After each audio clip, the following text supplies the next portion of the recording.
Okay, folks, Mark here again, cooking books and bringing information. So, the last video I talked about natural selection, artificial selection, and natural selection. I kind of want to stay on that topic a little bit because it's just so fascinating. Like, I've been having intellectual orgasms, intellectually mesmerized, and so on and so forth. It's just an amazing philosophy and that I'm spellbounded by. I'm transfixed. I'm not going to lie to you. I've been studying this stuff every day, all day. But what I want to talk about is the dangers of it, right? And I mentioned, like, I kind of touched on it a little bit in previous videos, where natural selection, artificial selection, these things are used in conjunction, excuse me, not conundrum, in conjunction with the Mendel's law of segregation, segregation and separation, which are drawn out of genetics. And then we have what's called eugenics, which is Margaret, I believe her name was Margaret Sanger. I read this stuff years ago. Margaret Sanger was the founder of a philosophy or a science called eugenics, which pretty much, in simple and very lay terms, is birth control. It's what's today Planned Parenthood. It's like the foundation of why Planned Parenthood exists. Sangerism, Margaret Sanger, and the philosophy of the science is called eugenics, which is eugenics is a artificial selection. Yes, eugenics is artificial selection, right? It's a spin-off of natural selection, and this is why I said natural selection is a fascinating apparatus or mechanism of evolution, because that's what it is. It's a mechanism, which is an assembly of working parts of a larger picture or a larger machine, the machinery, right? The working parts of a larger machinery. Evolution is the machine or the machinery. Natural selection, amongst other things, are the assembled parts that cause the whole machine to work. And Margaret Sanger was like I said, she was famously known. She was an activist, famously known for, in other words, she believed that you can create a dominant population by selective breeding. Selective breeding and controlled breeding, pretty much. And what babies should live, what babies should die, or how to create a dominant race, stuff like that. Stuff like that, things like that. And she, so she was the founder of eugenics, very prominent personality in the science of eugenics. And eugenics, again, alongside with Mendel's law of segregation, separation, recombination,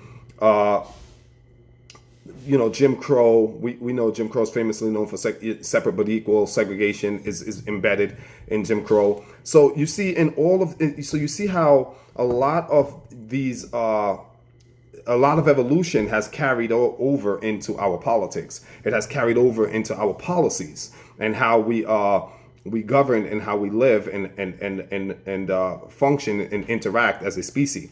So that's why it's so interesting to study science. It's very fascinating, very interesting to study science, to have at least a fundamental or a rudimentary understanding or comprehension of evolution, of the working parts of evolution, genetic drift,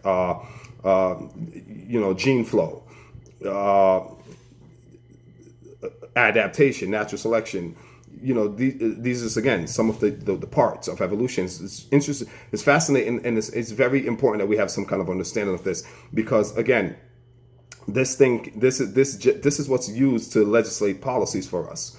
And what Sanger did would be a knockoff or a spin-off or a diabolical version of natural selection, because natural selection is interesting. You know what's interesting about it?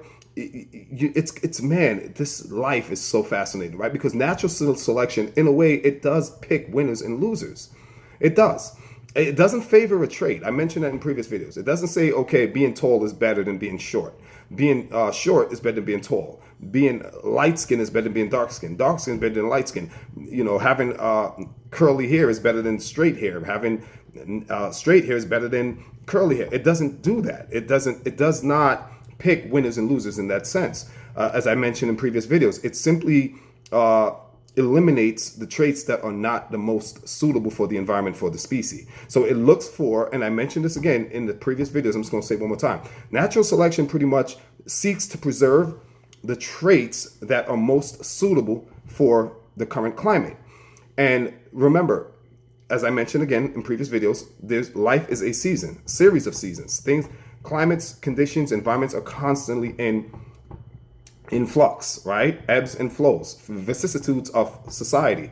So there's always societal changes, and natural selection seeks to pick out the traits, the organisms with the traits that are most suitable for whatever that condition or climate or environment may be at that specific time. So a trait that is preferable or selected by natural selection in one period of time, in one specific period of time, might not necessarily be selected for another stage of time. In other words, natural selection will choose this trait in one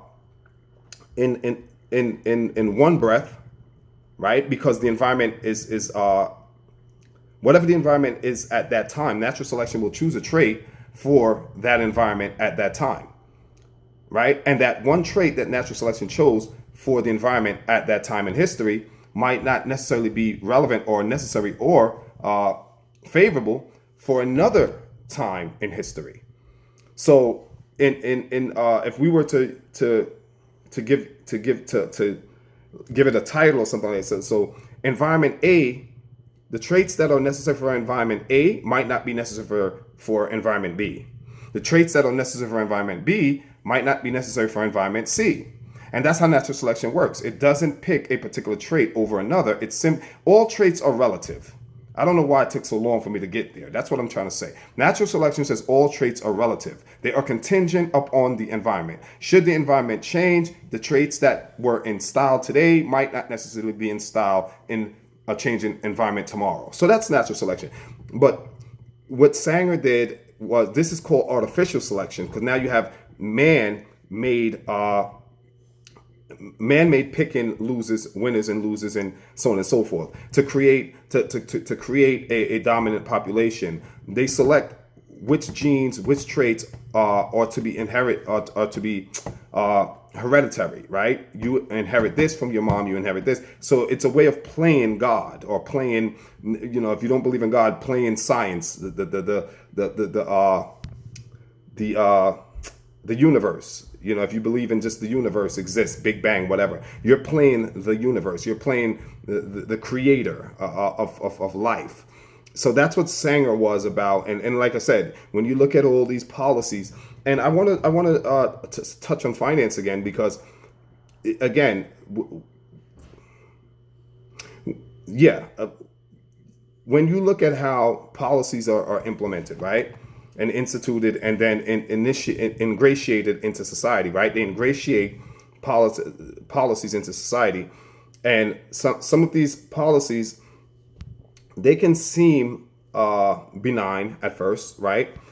But as they trickle down, as I mentioned before, you have trickle down, supply side, Reaganomics, supply side theory, Reaganomics, trickle down economics. All of this means the same stuff. It's just jargons, economical jargons. But how it works in finance, and I mentioned this before again, when these policies are implemented and they begin to trickle down, the dollar you have in your pocket loses its purchasing power. And I'm using the word dollar, but it could represent thousands, hundreds, millions, whatever. The dollar you have in your pocket loses purchasing power. And I mentioned it again in previous videos, because you got to remember, you have stagflation, you have hyperinflation, you have inflation, deflation, deflationary prices, inflationary prices. Again, you have stagflation, you have hyperinflation. And these are things that are the results of the Feds, or the central banks, which is the Feds, that maneuvering the interest rates, because what they do is interest rates are charged to banks, right? It's called the Fed Funds Overnight Lending Rate, right? Banks charge each other rates for loans to each other amongst themselves.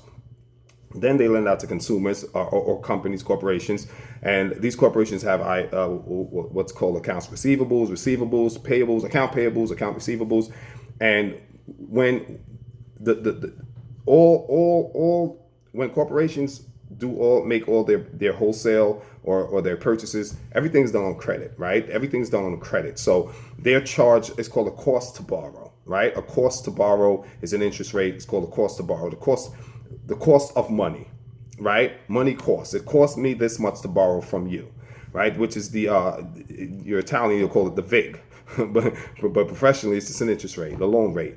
And what happens is now, so the banks, they charge themselves amongst themselves Fed funds rate, overnight rate. When that rate goes up, they charge to the consumer, which is the company. The company now has to pay a higher rate to the banks, and now the company has to recoup that margin that they're paying to the banks, that spread. They have to raise prices, and this is how inflation and hyperinflation and so on and so forth comes into play.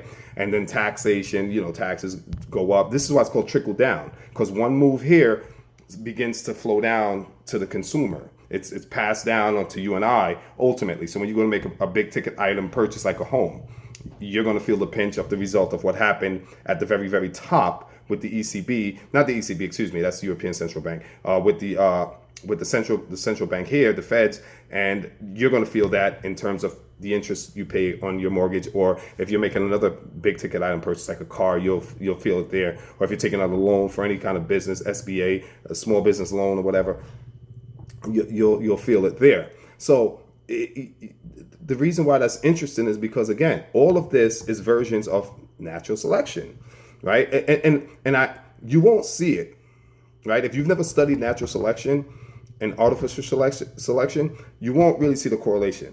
Hopefully these videos that I'm putting up here can help you see the correlation. But there's a direct correlation. It's like because these policies, right, financial policies are going to, if you don't understand the purchasing power, right? People fail to realize purchasing power is not the same as equity, right? Maybe equity is not the right word to use. Purchasing power is not the same as what's the word? Monetary value. Yeah, monetary value. You have $100, so the value is $100, right? You have $200, the monetary value is $200, $300, so on and so on. So purchasing power is totally different. You could have $300, $400, $500 in your pocket, but your purchasing power could be half of that. Could be 3/4 of that. You see what I'm saying? It could be 80, 90% of that. It all depends on everything we just mentioned, everything we just previously mentioned. So all about the interest rates, what's being charged, your bank, for you to keep your money in the bank. Banks don't keep your money. Your money never stays in the bank. It's always being loaned out, right? So, and banks are always charging you fees, and and those fees are, again, all those fees are impacted and affected by what goes on with that the loan rates, the lending, which is the interest rate, the monetary interest rate. And this is called fiscal. These are fiscal policies and fiscal responsibilities, and so on and so forth. But once, and again, all of this stuff, when you study evolution, I don't want to get too far into finance. I probably did already. Some of you guys probably like, what the hell is he talking about? Confusing. But when you study evolution, the point I'm trying to make is this: when you have a firm grasp of the concept of natural selection, of artificial selection, of just of evolution, and not so much evolution, but the working parts of evolution, when you have a grasp of them, not everything, but a lot of things that goes on in your society all begins to fall into place.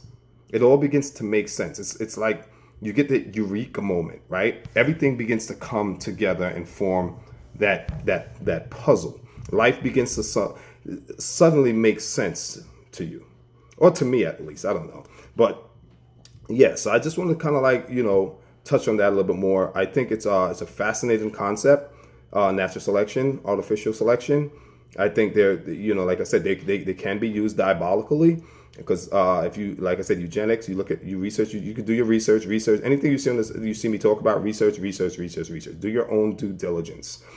Be sure to do your due diligence. Be sure to do your research, and hopefully, that can set you on your own way, your own path along the journey of life.